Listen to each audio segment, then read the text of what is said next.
How's everybody doing? Good. I'd like to lead off just by saying, I'm excited about the last couple weeks of work. It's been a joy to coach the group. They've been working hard, learning a lot of new, but it's been a joy. I'd say we probably got about 85% of the playbook in, and now we're working on perfecting it. What to do is different than how to do it, and so we're stacking reps, and it is fun when you get into practice and you call a play and you're like, all right, this is the third time they've run this, and then you call the next play, might be 10 times. We normally execute those better. And then today we called one that was the first time. It looked like it was the first time when we ran it. So it's been fun. It's been a fun group to coach. They've been working hard, getting better. A lot to get better at. It's a marathon and a sprint at the same time, and so we're looking forward. Every time we can get out there and get another rep of executing a play with an adjustment, as Coach Parker has brought a lot of different things and adjustments that we have to be able to make quickly. It's been fun to watch our guys get better, and so it's been fun. We got one more opportunity to get better before summer hits. And with that, I'll open them up to you guys. Tom Kakert, Hawkeye Report. You guys are using the comm system now. Yeah. What is the adjustment to that like? Have you been able to work at like Kinnick up in the booth? How have you addressed that this spring? Yeah, it's been great, really.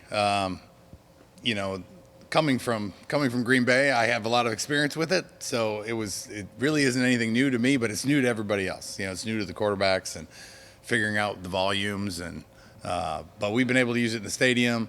It allows me to talk to them as they get to the line of scrimmage, communicate the plays with them, and hopefully just be more efficient. So I think it's going to be a good thing for college football. I think it's going to be a good thing for offensive college football, because there's going to be a lot more detail, a lot more things you can do offensively when you can talk directly to the quarterback, because you don't have to have signals you don't have to have 10,000 signals, So I do think when they passed it, I didn't know it was going to happen this fast, to be honest with you, but happy about it, and it's been a pretty smooth transition that way. John Steffi, Cedar Rapids Gazette. You were mentioning having the 85% of the playbook in. What's kind of been the process of figuring out which things you wanted to implement? I remember you saying last time you had 600 pages of pass plays to choose from. Yeah, we have a ton, and there's still a couple that I'd like to put in. I want to get good at the ones we're doing first. I think that's going to be the biggest thing, and we're still in the process of figuring out.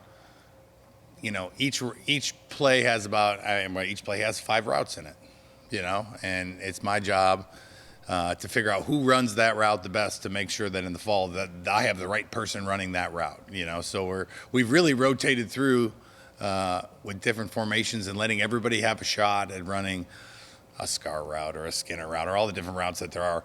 And we're still learning about them, and giving them chances, because their first time, they're not going to be great at anything. So once again, banking reps and, watching the tight ends run the different routes and figure out where to put them in the best, So we're trying to get good at learning what we need to do to be successful in the fall, and not so much learning, trying to alter our system to try to go against our defense. The hardest thing to do is to not try to game plan your own defense, as opposed to getting the things in that you're going to need in the fall. And that's been hard, because there's times like, man, I want to make this adjustment. Well, we haven't even run the original yet before we start making adjustments, So it's been hard. I've game planned a couple things, but not many. We're trying to stick true to the system and having the guys learn. But it's been fun. I think we installed the plays we knew we needed, and then we've started to add a couple of the wrinkles, and it's easier to learn. You learn the alphabet, you can write a novel. But if you have to learn the alphabet first, and they're getting there. Yeah, hey, Tim, Pat Hardy with Hawk Fanatic and KCJJ Radio. Now that you've had the personnel out on the field for a while, do you feel you have what you need at receiver right now, or do you guys have to be active in the portal this spring and summer? Well, I think you're always looking. I don't think anyone ever turns a blind eye to that thing at any position. I think everyone has plans, and Coach and Tyler will figure out which ones we move on. But we're always actively looking everywhere. But I've been happy with our guys. They've been. There's some speed there. We got a little bit of size there. We're young but getting better. I've been impressed. Caleb's been impressive. Weege has been extremely explosive. Young Bowie's been doing a great job. So I do think we have some talent there, albeit young talent. I've had young wide receivers everywhere I've been. In fact, I mean, at Green Bay, I think we're the youngest receiving core in the history of, it was all rookies and a couple sophomores. And we didn't have a tight end on our team that wasn't a rookie. So I'm not afraid of that as long as they work, and they have been, and a long way to go. But it's there. We just got to continue to bring it out of them. Scott Docterman with The Athletic. I wanted to ask you about quarterback. Yep. And obviously the number one quarterback is only able to do limited dropbacks. Yeah, Nothing. basically, if it's that, Nothing like is 3 the answer. dropbacks and that's about Yeah. it. How has that impacted what you're trying to do, knowing that right now the number one starter isn't able to go through a full practice physically anyway? Yeah, it's been it's been hard on Cade. I mean, he wants to go so bad. He'll get cleared here, I think, in the next couple months to be on his plan that he needs to be on. And it's been fun to be able to do a couple individual drills with him, and he's fighting through, all the frustration of wanting to be out there. But with the rest of them, I mean, we have to get all 11 players ready to go. So I'm calling plays that we're going to call in the fall, and Deke and Marco, whether they're ready for those plays or not, that's what practice is for. I put them in some tough spots. We've done a ton of 2-minute drill, a ton of third downs. Those are the things that come along. Like red zone offense, third downs, and 2-minute they take months. Even when you have veteran players, even when they know what we're doing, and they don't even know yet, right? And we've done a ton of them. So we put those guys in some tough situations, and it's the best way to learn. Learn in the fire. And so they've had some rough days. They've had some good days. If we could stay in 1st and 10 and stay ahead of the chains, it's a lot easier to play quarterback. But the receivers, the O-line, they need the reps. So whoever was going to go in there was going to be by the plan for moving this offense forward, and trying to develop them at the fastest pace we can. So I called it as if Cade was in there, really because of the other 10 guys in there. If I was calling a game with each and every guy as I'm learning about them, I would probably call certain situations differently, but that doesn't help the other 10 guys in the fall. We're gonna have to be aggressive at times, and so it's been that was kind of the plan, the mindset going in. Chad Leistikow, Des Moines Register, following Chad. up on Scott's question about the QBs.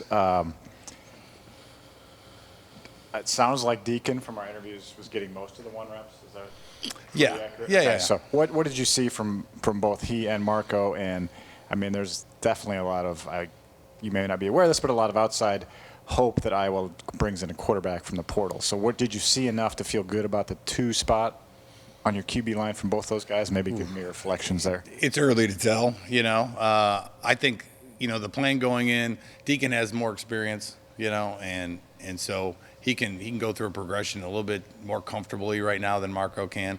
Marco needs more reps.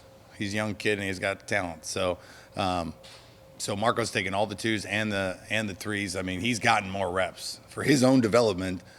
I know it's like drinking through a fire hose, but I put him out there on purpose. And I told him we had to talk about it beforehand, that this is my plan for you, and it's going to be tough at times. There's more people, sometimes go in the wrong direction with his huddle, and he has to deal with the ramifications of a guard going the wrong way and a 3 technique in the backfield all of a sudden, and so it's been really good for him. I said, I know it's going to be hard, but you need the reps, So I think it's been good. They've been playing good. They got a long way to go. This is a totally new system. Mentally, we got to be sharper. Our feet need to be better. I do think we've improved, but we're not even close to where we need to be there. And I'm always going to be hard on them that way. And but we do. We have a long way to go. But I do think they've been working hard at it. And I think the game with this offense is slowing down a little bit for both of them. And it's going to give them a chance to have more success. Tyler Tashman with the Des Moines Register. Tyler. Curious your approach when you got the job. Did you watch film of the guys on the roster? Did you look into their background, or did you approach it as, hey, I don't want any preconceived notions? And how has whatever you chose kind of, unfolded as you've gotten to know? I really didn't. I watched some practices from last year. I watched last year's spring ball practices because I've never been in a practice here, so I kind of wanted to see what the drills looked like, what they felt like. But I really didn't watch a ton of the games. Our system is nothing like what's been done here in the past. So I really wanted to give everybody a clean slate, and it's been good. You know, the guys, I got a lot of opinion. Everyone has an opinion, right? So a lot of the coaches saying, hey, this guy's our best at this. And I had the coaches kind of write up a report on each of their players. So I kind of, and they've pretty much been dead on. You know, a lot of guys, it all depends on how long it takes for the game to slow down to them, you know. And, you know, I heard a ton about Luke, and, you know, Luke was coming back from an injury and all that stuff. So he didn't do much early, but, you know, here in the last couple of weeks, he looks like everything they told me he would look like. You know, he's made some huge plays and elevates and catches the ball. And I think the first one was last week, and he elevated, and I was like, that's what they've been talking about. You know, so it's been fun. We're still learning a ton. But what we've seen, especially that whole group, that tight end group, they play hard. I mean, Addy and Scoos and Large and all of them. I mean, they fly around, and so it's been fun. There's a lot of stuff you can do when you have the, you know, big, long, fast Ortworth that can catch, and they're also willing to get their hands dirty in the box. So it's been a lot of fun because we're gonna need them, you know. So that part has been really good.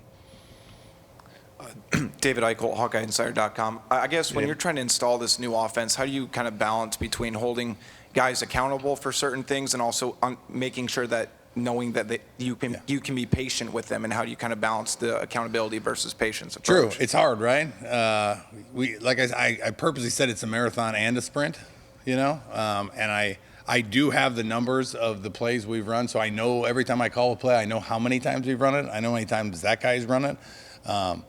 So that's really what's going to happen here in the next, you know, 3-4 months, is we see people starting, you know, to change the learning curve, and they start making adjustments and seeing it the next time. And you got to give them some bandwidth to make mistakes, you know, and there's been plenty of them made. But some guys, a lot of guys are already starting to pick it up. You know, are starting to see the adjustments and see the blocking adjustments and the route adjustments and the timing changes. And those are the guys that are going to play. You know, everyone else, we just got to keep encouraging them to come along, you know. And but that comes with stacking reps, right? So that's the hardest thing, is we can't get enough reps every single day. The answer is always yes when coach says, do you want more team, or do you? Yes. Just let's keep going. Let's just keep running plays. Individual's really good, and we need a lot of individual to get our techniques down. But the plays, you know, we're dealing with having to get better at a lot of things. But yeah, as we stack reps, you know, you get less and less patient, and you start getting that. It becomes more clear who needs to be out there at that point. And we're way far away from having to make that decision. There's no depth chart, nothing right now. It's about getting the collective group to play the way we want, to play as hard as we want them to do, and to learn what we're doing and what's supposed to happen on each play. And we're getting closer and closer every time we're out there. Adam Jacoby, Rivals. What are some of the ways that you've seen Deacon in particular make some of those strides and improvements this season, or excuse me, this spring, as he adjusts to your system? I think his feet have gotten better. You know, I always give my quarterbacks multiple options when it comes to footworks, because I think there's a lot of ways to do it. I've done it multiple ways as a quarterback in my career, and so he's kind of honed in on a certain way of dropping that I think makes him more comfortable. I think it's allowed him to get through reads better. Still needs to be more accurate with the ball. You know, I still think there's a long way to go. But when I got here, that was something that I noticed with him, that when his balance was off, the ball was all over the place. And so, you know, I do think that's improved. You know, I think he's starting to get to know the offense numbers. Now, some of the different systems within the offense, we got a long way to go with. He's got a natural arm. I mean, he can throw the ball, but you got to know where it's going, you know. And so when we get his feet right, you know, the feet tell the ball where to go. And so he's gotten better there. Long way to go, but I've been proud of that part. He's been working hard at it. Hey, Tim. Elliot Clough, Rivals. Hey, Elliot. I wanted to ask about the offensive line and how things are going. Of course, you've got a lot of guys back. Yeah. But it is different, and like with the RPOs and such. I know that can be difficult for offensive linemen. I guess how are they taking to the new system, and has, you know, having that veteran presence been helpful? They are a veteran. Them and our tight ends, and really, you know, running backs too. Like, we have a couple really veteran groups, and then we have a couple really young groups. It's an interesting dynamic, you know. But the O-line's they've been great. We have. I don't know how many combinations. You'd have to ask. I don't know how many combinations we played. It's moving everybody around. We got a couple guys I can't wait to get Jones and Dunker back, and put them in the mix. But and Tyler's been playing center, and so we've just been moving everybody around to see who can do what, And as we get everybody healthy, we're going to start solidifying roles and start banking reps at certain roles. But I think the biggest thing that they need to learn is how to run off the ball. I mean, it's a different pace of a run game that we've been trying to install, and really in the past week and a half, I'd say, the front side of it at least is starting. We still got some things to clean up on the back side, but the front side of it, they're coming. I mean, they're running off the ball. It's looking like I want it to look, and I think coaches enjoying coaching it and seeing our guys just get better at it. As we come rolling off the ball and the pace of the way the ball hits the line of scrimmage and where it's supposed to. And as we've been tinkering with the different ways to block it, which some have worked, some haven't. But those guys are, they're the glue, man. I mean, we got to get them going. I don't know if you've ever heard of a great football team that doesn't have a good one. And we have a huge number of guys that are veteran, that have played a ton of ball. I think they're excited about what we're doing, and they show up and they work every day. I mean, it's a physical practice. I mean, we get after it. You can't not if you're going against Phil, right? They're coming. So you either take it or you have to come off the ball, And so it's been fun. The only reason we've had some success this spring is those guys up front and those tight ends. We've been able to move the ball a little bit, and we're going to need them. We're going to count on them. I'm not going to shy away from that.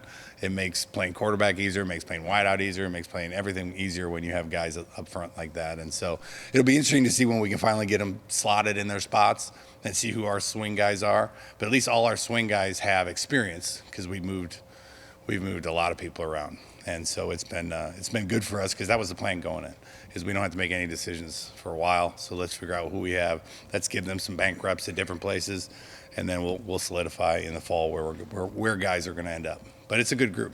There's a lot of them. We'll do Tom, Scott, John, and Chad. So 4 more. Hey, Tim. Hey. Tom Kakert, Hawkeye Report again. Tom. Not asking you to give away trade secrets or anything here, but 2 common themes we've heard from the players. The offensive side, more movement, especially with the tight ends, more motion. And the defensive players have said they're trying to confuse our eyes more. Can you kind of explain what's going on there? Well, the word I like to use is consternation, and really hard to spell, but they're spell check, thank God. The biggest thing is if you ever let a great defense like the one we face every single day, if you're either going fast and then you don't have to move a lot, or you're going slow and you got to change the pitcher on them, because if you let them pin their ears back, it's going to be a long day. So we have tried to move their eyes around a little bit and switch up their fits, pre-snap, post-snap.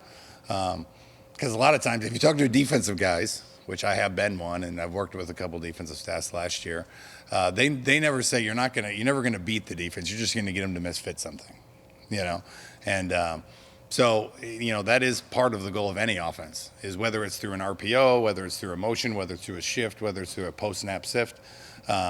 Just continue to make sure that they have to be perfect in their fits, and we're probably going to try to change their fits 2 or 3 times before the snap, and one might be at post snap, or they better all be on the same page, or we might hit one on them. So that's really a huge part of what we do, and we don't motion every play, but we've been using it as a way to hopefully lighten the load a little bit to the guys up front. And the other thing that you do when you do that is you stop linebackers from just coming downhill and blowing up the line of scrimmage. They end up starting to play laterally, and when they're lateral, if you get to them, you already gained 4, So it's been good, but sometimes it confuses old linemen, because they're moving around and they don't know. I mean, we've had linebackers run into each other because one thinks they're supposed to go that way and the other, and sometimes that helps us, sometimes that hurts us. But yeah, it's been a lot of fun for those guys to learn and see it again and again and again of what we think they're going to do. Now, once you play somebody, you watch the film, you see their fits, and then you can hopefully, find a way to mess with it as much as possible. But the O-line has to be comfortable with the movement, and that's why I think probably why the players have brought that up is we're trying to get them comfortable with that. Not a guy just standing there, but he's going to have to figure out a lot of the other stuff going on while we run normal play that everybody runs. We're just trying to make it be as effective as humanly possible. Hi, Scott Docterman again with The Athletic. I kind of a two-parter in that. A lot of what Tom asked there was, is the RPO and the motion kind of designed to create conflict more at the second level to enable your line to be able to get to where it needs to, like on a stretch play versus, last year a lot of times without the cut blocks that the linebackers were completely free-flowing to that spot, and to try to create a little bit of more room there. And secondly, is more at quarterback with RPOs, it's not necessarily designed run, but you do want a quarterback who can run more out of that a lot of the time. Do you have a quarterback that's capable of running more frequently than on staff? Do you have one right now? Well, Marco can run, and we've every practice I have had a couple of Marco plays in, with our terms and what we can do, we can easily turn any play into a zone read type world. In my mind, when I say RPO, it's less having the quarterback involved. When I'm throwing the ball sideways, this is just a personal opinion. When you're throwing bubbles and slants and reading ends and running out and running triple option type football, the new spread, I call those bailouts. If we get outnumbered, that we have a way to get the ball where there's less people.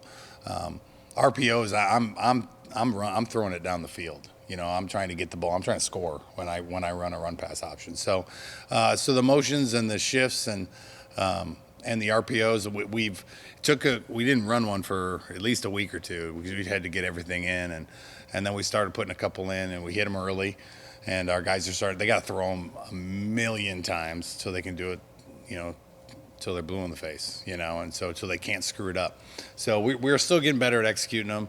Hardest thing was try to figure out I had to learn the defense to figure out where would even give us a chance. Where would it lighten the load, and it has helped our run game. Now that any team that knows that you're an RPO team, those safeties in the second and third level guys have to figure out, if I take off to fill right now, then I could get thrown over the head, or do I just sit here and wait? So we have done a little bit of that, not a ton. But yeah, it's really more second and third level. And then when you want to get into the zone read world, now you're talking first level. And we've done a little bit of that too. Not a ton, but just a little with Marco. John Seppi, Cedar Rapids Gazette again. We've been hearing about Washington moving from backfield to working at receiver in the spring. What was kind of the genesis of that idea, and what's kind of stood out to you from him at that spot? Well, he's a great athlete, right? He threw the ball to me the other day, and the thing was spinning, and he can throw it as well. So, the biggest thing is we don't we had a couple guys banged up, and they were out for a short amount of time, and so it just made sense to put him in there. I think he still played running back. He carried the ball today, so he's still in the running back room, but he has a skill set that we figured it would be great for him to learn out there. And so he's gotten a ton of reps at our slot position, done a good job getting better. Sometimes he runs a route and he still looks like a running back running a route. And then sometimes he looks, great. So it's been a very great. We have a good stack of running backs, and we felt like that was going to be the way that he'd get the most reps and be out there playing football. And then we'd still at the end throw him in for a couple running backs reps. So it's been fun. I think we're just trying to increase the amount of people that can help us in the fall. And with the amount of reps he got with the ones this year, due to little guys, he's going to miss 2 days. He's going to miss a day. He'll be back next week. All at that one position, he was able to hop in there and get a ton of valuable reps, and hopefully it'll pay off for him in the fall. It definitely will. He learned maybe more than anybody, having to switch 3 days in. I think he switched positions, and but still giving him a couple running back reps every day too. So it's I'm happy. But he's young and super talented, and he just shows up and works. And that's the best guy as a coach. Chad Leistikow again. So Saturday will be our last chance to see the team, fans' last chance to see the team until at least August probably. So how it works is we all make big conclusions about what we see after the spring game, or is it a game? I don't even know. It's not even a game. But, yeah. But anyway, so What do you, so to help us in our coverage, what do you want to see Saturday? And what do you want fans to be able to see Saturday about, I don't know, whatever, progress you've made, or what should we expect to see? Yeah, I just want to be efficient, right? I mean, I want to be able to stay on sides, all the pre-snap, all the, the logistical part of running a system like this, getting in and out of the huddle, getting the shifts, motions, cadence, and coming off the ball, right? And if we can do that, I'm sure he's gonna put us in some, because you really don't know. You just sit there and coach decides this is what we're doing and we roll. And so I'm sure there'll be some 2-minute situations and some third and long situations, which will be tough for us this early. But we're gonna go out there and swing when we get into some of those situations. But I'm hoping he'll put the ball down at some point. It'll be 1st and 10, and hopefully we can drive the ball. We had one last Saturday. I want to say it was 12 plays. We moved the ball down the field really well, and I had one today that we scored on. And so just having some success, just grinding out first downs, which there's going to be a lot of third downs in there. Hopefully they're 3rd and shorts and not 3rd and 10s. But I just want to see them continue doing what they've been doing, because they really have continued to show up, because we've had some rough days. We've had some really good days. And, they always respond. We watch the film together. We talk about the one thing about offense, man, if one guy screws up, the play's done, and, so it's not like, defense sometimes the left corner can fall down, but if the quarterback throws to the right, you throw a pick six, it's the greatest play ever, right? So we need to all be on the same page. So, we're not going to put a lot of crazy, new plays in or anything like that. I don't have anything to add from what we've put in the last week. And we just want to see them go out there and execute this stuff. And really, we talk about banked reps again, right? And stacking them. Whether there's 20,000 people there, or whether we're in Kinnick on the practice field in the indoor, we need them. And I want to see the guys respond to having people there. I was worried last Saturday because we were in the stadium. There was no one there, but it was just different. And this time there'll be some people there cheering for them. So, the ability to stay focused and keep playing the same way no matter what. Try to keep them so busy working, thinking, and trying to execute that they should hopefully not even hear anyone there. We got ways to go to get there. But it's gonna be fun. It'll be fun for everyone to watch kind of our plan and what we're doing, and who's having success and who's not. And it'll be competitive because the defense plays hard, so it'll be fun to see which guys can step up to the occasion. But yeah, I just want to see us get a little bit better at being efficient, take care of the ball, get in and out of the huddle, no penalties, because that takes time, and we've done a pretty good job of that. But there'll be, I don't know how many people will be there. I'm the new guy, so a lot of times the answer, and they're like, we're going to do like we did last year. I'll be like, oh, how's that? Like every day at practice, like, hey, how's this drill go? Just like last year. Oh, how's that? So I don't know what tomorrow is, or Saturday. Saturday is. So we're going to see whatever coach tells us to do. We're going to show up and try to get better, and the guys really have been doing a good job of that. So it's been a lot of fun. Long way to go, but it's been a good start. Thank you, Coach. We're good. Thanks, guys. Appreciate it.